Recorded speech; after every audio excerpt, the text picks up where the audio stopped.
가꼬팡세 시간입니다. 한 어부가 홍해에서 고기를 잡이하고 있었습니다.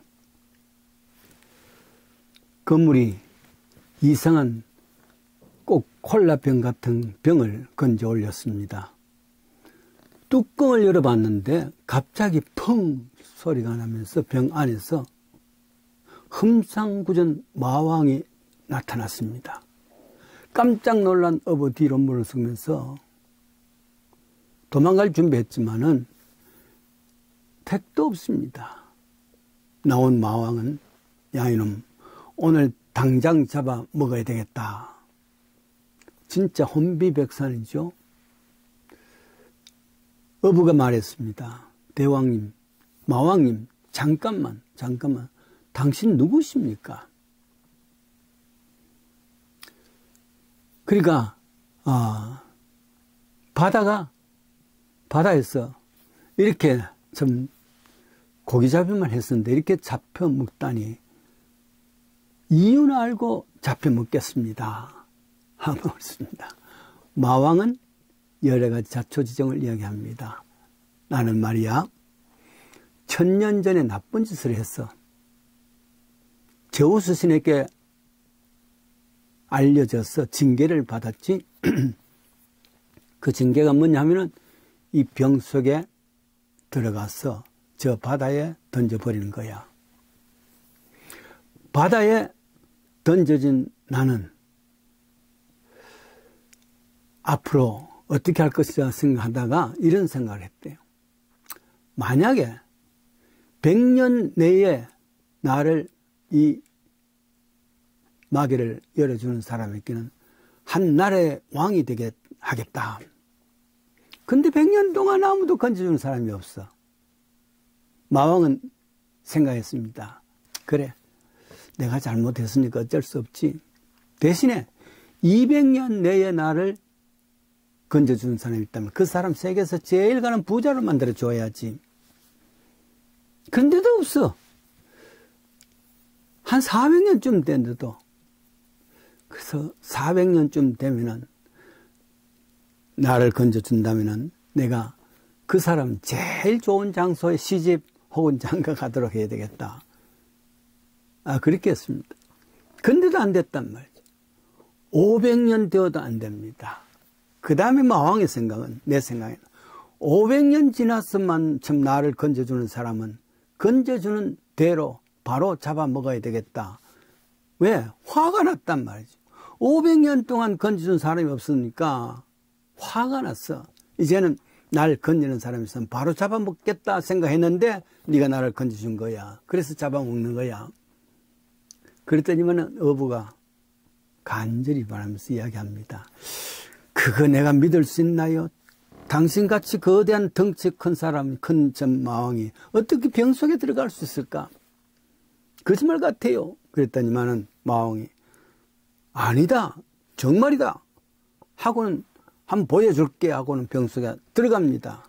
그럴 때 재빨리 어부는 마개를 맞고 다시 대양을 향해 던져버렸다. 그냥 만들어진 이야기지요. 그 말의 뜻은 뭐냐면은 처음에는 좋은 생각, 선한 생각을 가진 사람이라 할지라도 세월이 지나면서 그 마음이 삭막해지고 또 미움과 저주가 있을 수가 있다. 이런 말입니다. 처음 선한 마음을 가졌다고 해서 그것이 계속 가는 것이 아니라 세월이 지나가면서 더 달라질 수 있다는 겁니다. 처음 결혼한 삭삭한 신부, 처음 결혼한 정말 듬직한 신랑 얼마나 좋습니까? 그런 세월이 갈수록 서로 티격태격 하면서 새 심줄같이 즐기주고 성격들이 나와서 서로 상반된 그런 생각들을 하던 때 아니겠습니까?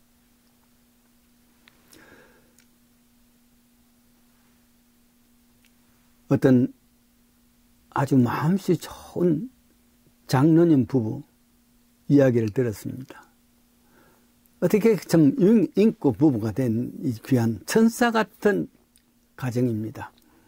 그랬던데 이 장로님 이야기입니다. 우리요 사실은 처음에 은혜 받기 전엔 고양이와 개같이 서로 어글거리면서 싸웠어요. 또 예수 믿고 난 뒤에 이렇게 좋아졌습니다. 이런 이야기를 했습니다. 믿음이 그렇게 만드는 것이죠. 그래요. 믿음도 그럽니다. 처음 믿을 때 새싹같이, 봄에 나오는 병아리같이 얼마나 싹싹하고 얼마나 깨끗한지 말이죠. 말씀을 들어도 감동이 되고 찬양을 해도 감동이 되고 할렐루야 외쳤는데 세월이 갈수록 감동이 없는 묵은 마음들, 마치 화인 맞은 마음이라 그랬습니다. 왜 그랬을까? 처음에는 내 믿음의 화단이 깨끗했는데 세월이 갈수록 거기에 여러 가지 잡초들이 생겼기 때문입니다. 가령 봄이 되어서 화단을 갖고 보셨잖아요. 그 화단에 처음에는 꽃을만 다 심었습니다. 근데 나중에 보니까 잡초들이 우거집니다. 그 잡초들을 뽑고 거름도 주고 물도 주고 끊임없이 갖고 와야 되는데 그냥 가만두면은 이건 이제는 화단이 아니라 잡초밭이 되어져 버리고 진짜 피어날 꽃들은 다 죽어버립니다. 내 믿음도 그런 것이다. 내 믿음을 끊임없이 키워 가꾸지 아니하면은 그 어린 새싹 같았던 믿음, 깨끗했던 믿음, 봄의 병아리 같았던 그런 깨끗한 믿음, 그 믿음은 없어지고 아집만 생기고 또 내 것만 옳다고 하는 그런 감정들만 생기는 것이 내 마음의 화단, 믿음의 화단이라는 말이죠. 그런 의미에서 끊임없이 우리는 내 믿음의 화단을 가꾸어야 됩니다. 이것은 곧 성장해야 되는 믿음이라 그런 말입니다. 저는 감사하게도 몇 번에 걸쳐서 교회 건축하는 그런 귀한 은혜를 받았습니다. 참 하나님의 은혜지요. 처음에는 작은 교회당을 하나 짓게 하고 그 옆에 붙여서 교육관도 짓게 해줬고 그 다음에는 교인들이 많아지시니까 큰 예배당, 대예배당 만들기도 하고 기도원도 수축하게 하고 그리고 또 멀티퍼포스로 큰 체육관 겸 교실 그것까지도 할 수 있는 몇 번에 걸쳐서 건축할 수 있는 그런 은혜를 받았습니다. 그래서 하다 보니까 차츰 전혀 건축에 대한 문외한이었는데 차츰 건축에 대해서 눈을 뜨기 시작합니다. 블루프린트도 읽을 줄 알고 또 건축 공사의 내용을 압니다. 파일도 어느 정도 이해를 할 수 있고 그랬습니다. 근데 몇 가지를 이렇게 건축하면서 생각한 것은 건축 내용은 크고 작고가 아니라 그 과정은 비슷하구나 하는 생각입니다. 첫 단계는 기초공사입니다. 땅을 파고 그리고 그 지하실 벽을 만들고 이런 시간인데 이 기초공사 시간이 굉장히 오래 걸립니다. 또 제일 많이 빌리지스 와서 확인도 하고 검사도 하고 하는 것이 기초공사란 말이에요. 두 번째 공사는 골조공사입니다. 그 기초공사 위에 이제는 철강을 올리고 기둥을 올리고 받침들을 올리고 이런 겁니다. 그 위에 또 블록으로 쌓고 세 번째 단계는 뭐냐면은 그 다음에 내부 공사지요. 지붕을 얹고 또 이리저리 블록을 쌓고 이런 것들 이겁니다. 마지막으로는 이제 단장하는 것이죠. 페인트 칠도 하고 그리고 이것저것에 필요한 대로 만드는 것이 공사입니다. 이런 내용을 보면서 믿음에도 이런 네 가지 공사가 필요하다. 기초공사가 필요하고 그 긴 기초공사 위에 철강들 올리는 그러한 골조공사가 필요하고 그 다음에 이제 내부에 조금 더 세밀한 거 지붕을 얹고 하는 모든 거죠. 마지막으로 해서 사용을 해야 되는 거예요. 이게 중요한 거죠. 만들어 놓고 아무도 그 사용할 수 없는 것 같으면 그 무슨 소용이 있겠습니까? 사용하는 것까지인데 이거를 믿음의 길로 가만히 보니까 처음 예수를 믿을 때 기초공사가 잘 돼야 돼.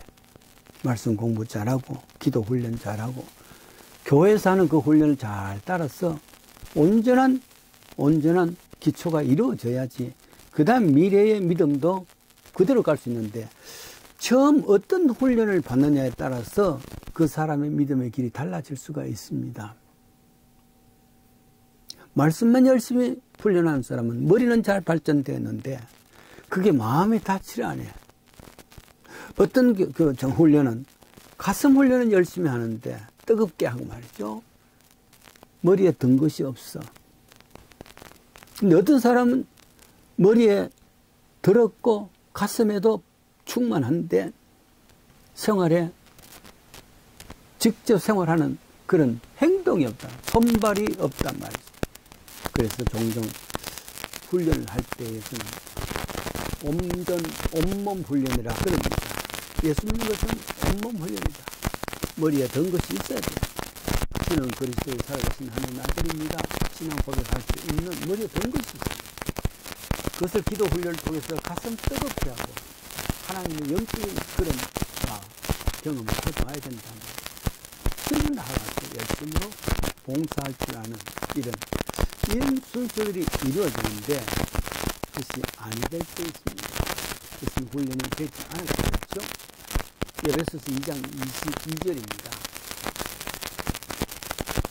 너희도 성령 안에서 하나님이 거하실 처소가 되기 위해서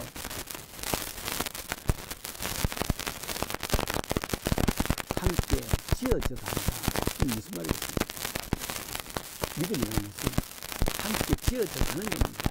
그래서 종종 믿는 사람 가운데서 별 볼없이 하는 행동을 보았을 때 그 사람을 심판한다든지 그 사람들에서 악평을 하는 것이 아니라 저 사람도 한참 믿음의 건축 중에 있구나. 이렇게 일어나면 좋겠다는 거죠. 그렇습니다. 이 네 가지 공사의 정신줄에 따라가지고 예수님 나에게 누구신가 신앙 고백도 할 줄 알고 또 그것을 가슴 뜨겁게 하기 위하여 기도하며 영성 훈련도 할 수 있고 더 나아가서 손발로 불쌍한 사람 도울 수 있는 마음이 있다면 그것이 믿음의 건축이 이루어지는 것이다. 하루아침에 된 것은 아니죠. 한 젊은이가 유명한 철학자를 찾아왔습니다. 선생님, 인간이란 무엇입니까? 물었더니만 그 철학자가 이야기합니다. 두 발로 걷는 존재지. 그 다음에 닭 한 마리를 가져왔어. 선생님, 이 닭이 두 다리로 걷고 있는데 이것도 인간입니까? 철학자가 말합니다. 두 다리로 걷되 날개가 없는 그런 동물. 이번에는 침팬지 하나를 데리고 왔습니다. 이 침팬지 보십시오. 날개도 없고 그런데도 두 발로 걷고 있습니다. 그랬을 때 철학자가 이야기합니다. 두 발로 걷고 날개도 없고 더 나아가서 생각하는 동물. 이게 인간이다. 그랬습니다. 성경에는 욥기 4장 19절에 인간은 흙집에 있는 존재라 혹은 욥기 25장 6절에는 벌레 같은 존재다. 이사야 40장에는 인생을 참 구름과 같은 그런 것이다. 그랬습니다. 그래요. 벌레 같은 존재라. 이런 여러 가지로 판단할 수 있지만은 이것은 다 아직도 공사가 안 된 믿음의 길입니다. 믿음은 끊임없이 성장해야 되는데 그건 믿음이 끊임없이 건축해 가야 된단 말이에요. 만약에 지하실 같은 기초공사만 해놓고 그 위에 철근공사 이런 것이 없다 그러면 참 한심하죠. 동네 사람들한테 도리어 긁어침에 불과합니다. 믿음도 기초공사만 해놓고 그 위에 정말 신학공사, 윤리공사가, 행동공사가 없다면은 사람들로부터 손가락 당할 수밖에 없습니다. 그런 의미에서 예수님께서도 그렇게 하죠. 룩, 좀 생각해봐라. 공중나는 새를 한번 생각해봐라. 들의 백합을 한번 생각해봐라. 믿음의 건축은 끊임없이 생각하면서 지어지는 과정이라 그랬습니다. 다시 한번 에베소서 2장 22절, 너희도 성령 안에서 하나님이 거하실 처소가 되기 위해서, 내 믿음이 내 마음속에 하나님이 거하실 처소가 되기 위해서 예수와 함께 지어져 가는 과정입니다. 예수님과 함께 지어져 간다 그럽니다. 내 마음에 믿음의 건축이 잘 되어서 정말 예수님이 나와 함께 계시는 그런 복된 믿음의 건축이 이루어지기를 간절히 바랍니다.